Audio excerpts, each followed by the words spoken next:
नमस्कार मित्रांनो, स्वागत आहे तुमचं आताच्या ब्रेकिंग न्यूजमध्ये। मित्रांनो, देशाचा कणा म्हटल्या जाणाऱ्या भारतीय रेल्वे म्हणजेच IRCTC कडून मोठ्या प्रमाणामध्ये गाड्या चालवल्या जातात। लोकांचा प्रवास सुखकर करण्यासाठी रेल्वेने अनेक नियम केलेत, त्यासोबत अनेक प्रकारच्या सुविधा देखील दिल्या जातात। कोरोना विषाणूच्या महामारीपूर्वी ज्येष्ठ नागरिकांना रेल्वेने प्रवास करताना भाड्यामध्ये सवलत मिळायची। लॉकडाऊन नंतर ज्येष्ठ नागरिकांना दिलेली ही सूट बंद करण्यात आली होती।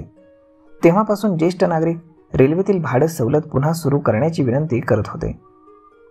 अशा परिस्थितीमध्ये भारतीय रेल्वेने लवकरच ही सवलत पुनर्संचलित करण्याची अपेक्षा वाढली आहे। रेल्वे मंत्रालयाने या अहवालाचा विचार केल्यास ज्येष्ठ नागरिकांना पुन्हा एकदा सूट मिळू शकते। मीडिया रिपोर्ट्सनुसार कोरोना विषाणूच्या महामारीपूर्वी ज्येष्ठ नागरिकांना रेल्वे भाड्यामध्ये सूट मिळायची। यामध्ये महिला ज्येष्ठ नागरिकांना 50% तर पुरुष ज्येष्ठ नागरिकांना 40% सवलत दिली जायची। ही सवलत बंद केल्यानंतर ज्येष्ठ नागरिकांनाही सर्वसामान्यांप्रमाणे पूर्ण भाडं भरावं लागतं। रेल्वेच्या नियमानुसार 60 वर्षांवरील पुरुषांची गणना ज्येष्ठ नागरिकांच्या श्रेणीमध्ये केली जाते। जर आपण महिलांबद्दल बोललात तर रेल्वे 58 वर्षांपेक्षा जास्त वयाच्या महिलांना ज्येष्ठ नागरिक मानतं। याशिवाय असंही सांगण्यात आलंय की IRCTC भाड्यातील सवलत फक्त त्या ज्येष्ठ नागरिकांनाच मिळेल ज्यांना ती घ्यायची आहे। म्हणजेच पूर्वीप्रमाणे वयाची नोंद केल्यास तुम्हाला रेल्वेच्या या सुविधांचा लाभ मिळणार नाही।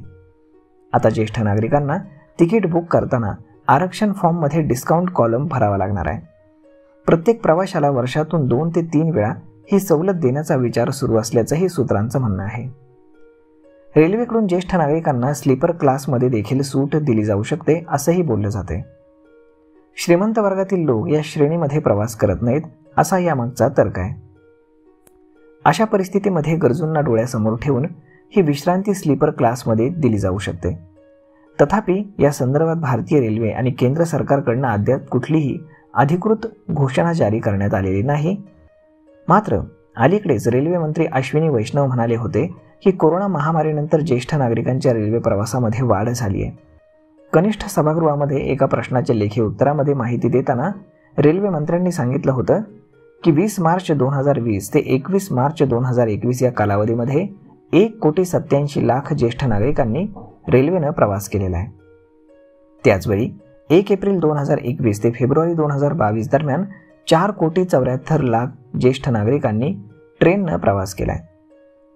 त्यावेळी त्यांनी ज्येष्ठ नागरिकांना दिलेली सूट बहाल करण्यास स्पष्ट नकार दिला होता, परंतु आता सरकार पुन्हा त्याची अंमलबजावणी करण्याच्या विचारामध्ये आहे।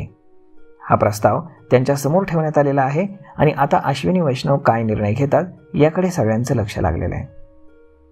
तर मग मित्रांनो, तुम्ही जर ज्येष्ठ नागरिक असाल तर तुम्हालाही आता भाड्यामध्ये 50% सूट ही मिळू शकते। यावर आपलं मत काय? सरकारची ही घोषणा तुम्हाला आवडली का हे तुम्ही आम्हाला कमेंट करून सांगायला अजिबात विसरू नका।